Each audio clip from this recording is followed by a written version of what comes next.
If we are proactive, and the grade 5 ILD was never the reason for me not to recommend T-DXd.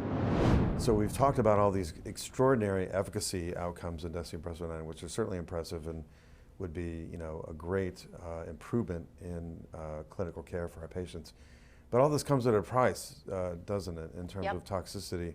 What are some of the toxicities of T-DXd plus pertuzumab, I should mention, that come to mind when considering this regimen? Yeah, so of course, when we talk about T-DXd, the ILD is something we never forget. Right. And it is something for me to watch for, to educate, advocate, make sure we don't miss that.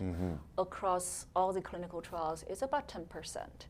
Okay. And all we care is we're giving grade 5 ILD, and that's what we do not want. And also nausea and fatigue is common. Nausea, we are getting so much better. We schedule steroid, we schedule olanzapine, that has been very helpful. Sure. But fatigue is often the reason that I had to reduce the dose and I struggle with. Yeah, cumulative fatigue, in my experience, has also been common, especially after many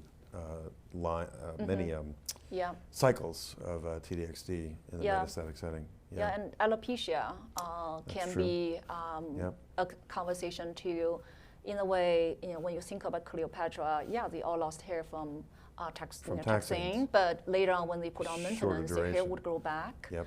Even the grade 2 alopecia, in my hands, it has been around 8–10%. It's not high, but that could be a big deal for some patients. I saw an abstract, I believe it was at ASCO last year, suggesting that the cold caps are not so effective with T-DXd, as you would expect, because it has such a long half-life compared to a cytotoxic chemotherapy drug, which has a very short half-life, relatively speaking. Yeah, I did have a few patients who like to try the cold cap, and some of them actually were successful, some of them were not successful, but again, grade 2 alopecia was only about 10%, so we would not know if it helps or not.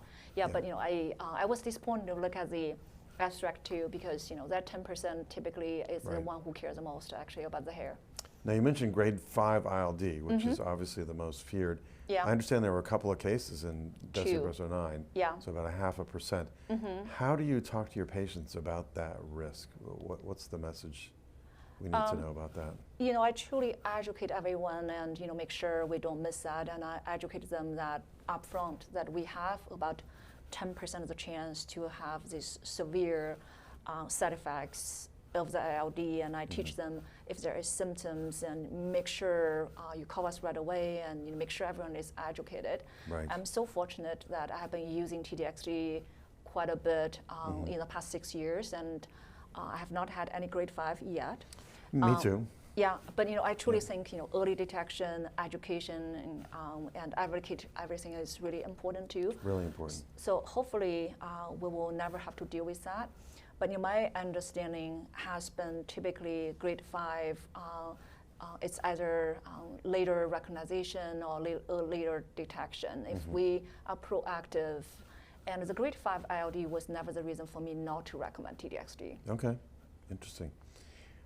In terms of left ventricular ejection fraction, there was a little bit numerically higher number of depressed ejection fractions in the T-DXd group compared to the control group. So I think it's important that we be mindful that you still have to do LVF monitoring on T-DXd plus pertuzumab as well. Yeah, and actually, that's sometimes the reason for me to take the patient, take a break and put them on maintenance regimen until the IVF recovered and we can re-challenge later. It does happen.